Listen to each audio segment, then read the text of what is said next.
We're going to try to move a little quickly because of the next vote, where I may have to be on the floor. But we're waiting for Senator Duckworth. And here she is, the lady of the hour. Okay, good afternoon, everyone, and I want to thank both Senators Kaine and Duckworth for joining me. Now, we know this is a moment of great national challenge. COVID-19 is surging. People are dying. More people are getting sick than ever before. Families are struggling. Businesses are shuttering. People lose jobs. It's awful. Everywhere you go in this country, it's awful. So the election's over, and the country is ready, eager to move, to get us to move so that we can begin healing the process. The country wants us to come together and get something done to deal with this COVID crisis. But Senate Republicans have continued denying the election results, and they are holding America back. The classic example today was the chairman of the Judiciary Committee calling around to states to try and interfere with the process. That was reckless, inappropriate. Instead of meddling with the vote counting in states that Trump lost, Lindsey Graham ought to be calling Senator McConnell and telling him to stop blocking COVID relief for small businesses, working families, state and local governments, hospitals, you name it. After the election, Americans expect us to put aside our partisan differences and do the job they sent us to do. So how do Senate Republicans respond? Instead of working to pull the country back together so that we can fight our common enemy, COVID-19, Senate Republicans continue to push debunked conspiracy theories, denying reality, poisoning the well of our democracy. The Republican shenanigans include indulging the president's temper tantrum, and it endangers our national security, as you'll hear about, makes it harder for us to fight COVID. Everyone, regardless of party, should want President-elect Biden to be successful in vanquishing the pandemic. But delaying the start of an orderly transition makes that a lot harder to do. It's outrageous that the Trump administration has refused to provide the president-elect with high-level intelligence briefings or brief the transition on the vaccine distribution plan. These are essential to ensuring that our country remains safe and the COVID vaccine is distributed quickly and effectively and efficiently. That's how we can get our country back to normal. Americans want us to have a smooth process. They want us to put politics aside and get something done. But Senate Republicans are distracted by an angry, petulant president. They're afraid of his wrath. They're afraid of what he might tweet about them. His refusal to accept the results of the election make it harder for Congress to move forward. So the bottom line is very simple. We know that Donald Trump will never act like an adult. But what about the Senate Republicans? Do they have to mimic him in his childish and infantile behavior? They need to get the message to the president that it's over. For the good of the country, he should transition appropriately with the Biden team and help us get some real COVID relief in a bipartisan bill. Senator Kaine. Well, I want to thank the leader for the chance to appear together with him and my friend Senator Duckworth on this. If you look at inaugurations in American history, I would argue that the inauguration that will take place in January is probably the toughest for our country since March of 1933, the FDR first term. A pandemic that has caused unprecedented and unnecessary death, economic challenges, challenging global health situation, challenging global security situation. So what President-elect Biden is walking into is one of the toughest first days in office probably in the last 90 years. That makes the need for this transition so important. And what is the Trump administration doing? I won't repeat the comments that the majority leader made, but one in particular, the refusal of the GSA to give this ascertainment, to say, okay, Congress has put monies together, a transition, we can start spending them to let the Biden team work. Who would it harm if they did that?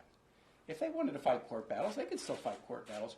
Who would it harm allowing the Biden transition team in this most challenging time to start working on these really significant issues? It would harm nobody, but it's harming everybody that they are just giving in to the whims of this petulant president. And I'm so disappointed I'm not surprised at the president, but as Senator Schumer said, I'm disappointed in my Republican colleagues. This is hurting national security. Senator Duckworth and I are both on the Armed Services Committee. When you see a president ignoring the advice of everyone in the Pentagon and deciding, hey, we got to do a troop withdrawal for political reasons 5 days before I leave. We've always said that withdrawals should be conditions-based and not arbitrary. But this is worse than an arbitrary date. It's a purely political date. And that is leading our Republican colleagues to call out the president and Pentagon leaders to call out the president because it will make the world less safe for us and others. And then the second is in the area of the vaccine. Having been a governor during H1N1, the vaccine development is great, and thank goodness we're seeing some good news about that. But the distribution of a vaccine of this complexity, to try to get to 70% of the American population, to have a phasing and a staging, and to do it for people who don't have the money, is extremely challenging. The logistics of it are really, really hard.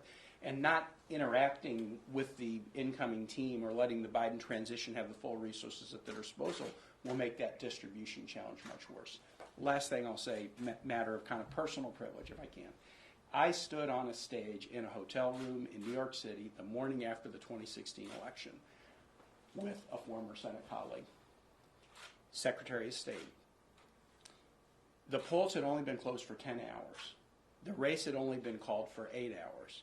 She had won the popular vote by 3 million votes. She was behind in the 3 key states by 77,000 votes. I saw how hard it was for her to deal with her own feelings that day, but I saw what she did was, but I got to think of the country first. And she stepped to the mic and she said, I know we're not going to change that many votes. We've got to start a transition, help President Trump be a successful president. Now, that's what we should expect of any president. And we know we can't expect it of this president, that kind of courage, that kind of putting country first, but we ought to be able to expect it of Republican senators. And that's what I'm finding just very disappointing at this moment. Thank you.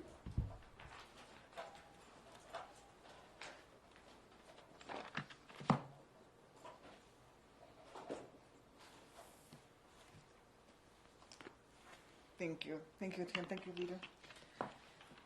You know, at the height of a global pandemic and in the depths of a national recession, Donald Trump has endangered our national security by forcing the Pentagon into his latest culture war.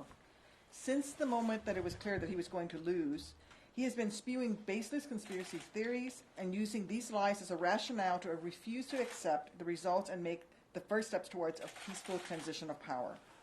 These lies would lead to more Americans dying from COVID-19 because they cannot be vaccinated quickly enough, but they could also have serious national security implications. Over the past week, President Trump has upended any sense of stability in the Department of Defense. Aside from reports that he literally wants to attack Iran and has plans to weaken our military, betray our allies, and arm our enemies with a rapid, unsafe drawdown in the Middle East, he also fired Secretary Esper and replaced him and other top Pentagon officials with a series of unqualified loyalists who seem to have been chosen for their loyalty to this one man in the White House rather than their own competence. This upheaval represents a dangerous escalation at one of the most fraught moments possible. Let me just give you a little historical reference here. Our enemies historically have tested us within the first year of each new administration. Less than 6 weeks into Bill Clinton's term, a truck laden with explosives detonated in the basement of the World Trade Center. Within 6 months of Barack Obama taking the oath of office, North Korea had rattled its sabers twice, launching a rocket over the Pacific and then conducting a nuclear test. 4 months after Trump was sworn in, Syria's Bashar al-Assad launched a chemical weapons attack that killed at least 90 people and tested American commitment against the use of chemical weapons. And of course, 9 months into George W. Bush's presidency, we had the 9/11 attacks. You know, our troops will always do everything in their power to keep us safe. I have every confidence in their tactical and technical proficiency and their professionalism. Unfortunately, the commander-in-chief is making it harder for them to do their jobs. Looking at the history, the value of ensuring a smooth, stable transition between administrations becomes obvious. So too does the necessity of ensuring that the next commander-in-chief is fully briefed on the gravest national security threats at the moment that they step into the Oval Office. And that's one reason why incoming administrations are typically given access to Defense Department building and personnel prior to taking office. Yet, instead of following precedent, Trump's White House has barred administration officials from cooperating with Biden's transition team, prevented President-elect Biden from having access to the all-important president's daily briefs, and that he himself has ignored, and he's refused to provide the president-elect a secure government line to speak with world leaders. Rogue states, terrorist groups, and adversaries like Russia, they are all watching us right now. And they're all aware of the opportunity this transition period presents for their own strategic goals. They will see that we now have lackeys instead of experts in crucial Pentagon positions, and Trump is once again putting his own self-interest ahead of our national interests. He is sowing chaos, and we most need stability and exposing his weaknesses to those who would do us harm. With all that is at stake, it is on the GOP, my colleagues in this GOP, to say enough and prove that they care more about protecting our national security than protecting one man's ego. We need to do better, and our national security is at stake. Thank you. Thank you. Both excellent statements, my two fair senators. We'll take a few questions. I have to get down to the floor when the vote starts. Yes. Thank you, sir. So we know that over the past few months we've seen a lot of violence in the streets, whether it's protests or whether it's people that are out looting and causing some trouble in some of our major cities. This last weekend we actually saw protesters from supporting both political parties coming out and causing issues amongst each other. What would you suggest that Vice President or President-elect Biden... Well, all I'd say is this. Violence, wherever it comes from, is wrong and should be condemned. What should he... That's it. Leader Schumer, it seems like Judy Shelton's nomination is on the rocks. When did you contact Senator Harris to come to the Senate to vote today? Senator Harris knows this is an important vote, and she's here for it. She didn't need contacting. Senator Schumer, knowing how critical you've been of the Trump administration for its entire handling of the coronavirus, we now have 2 highly effective vaccines right on the horizon. Do you give the Trump administration and its program Warp Speed any credit for where we are now with the vaccine? Well, you know, I've talked to the heads of some of these companies, and they've done a great job. And there's times when the private sector is good and the public sector is good. This was a good combination of both. But I really give a lot of credit to the private sector for developing. The test is out on the Trump administration because their main goal is to get the vaccine distributed fairly and equitably, and so far they've behaved poorly on that. Yes. Senator Schumer, people have been hearing for months now from Democrats and Republicans that it's their priority to get a COVID deal done, that it's the top priority. We're going to get it done. We're going to get it done. Leader McConnell just a few minutes ago told all of us reporters that he still has not had a single private conversation with Speaker Pelosi about a negotiation. What do you say to people I've who said see this as a complete failure? It's Leader McConnell. I have asked Leader McConnell 3 times, and on the floor yesterday and today, to sit down and negotiate with us. According to some of his own members, they don't even know what he's doing. So this idea, Democrats are eager to sit down and get a bipartisan bill. It's only the Democratic House that has passed the bill. If you want to get something done, we need our Republican senators to tell Leader McConnell to sit down and come up with a fair, comprehensive, bipartisan negotiation. Next. Senator Schumer, some of your Democratic colleagues are disappointed they didn't win more races, Senate races on election day. Can you talk a little bit about the feedback you've heard from the caucus? Yeah, we've had great feedback. Look, we are all we did job number 1. No Donald Trump as president and Joe Biden as the next president. And we're all very happy with that. We're working very hard on Georgia. And, we're going to examine the races that we didn't win and try to figure out why. Next. Mr. Schumer, on this troop drawdown from 4,500 to 2,500 in Iraq and Afghanistan, do you think that this is sort of in line with the public sentiment? You know what I'd say? Americans weary of war? I just learned about this. The Trump policy has been so erratic, almost based on whim, what happens when the president rolls out of bed each morning and how he feels. So I don't have a strategy. The American people don't have a strategy. I don't even know if the military has a strategy in terms of what he's done. Please, Tammy.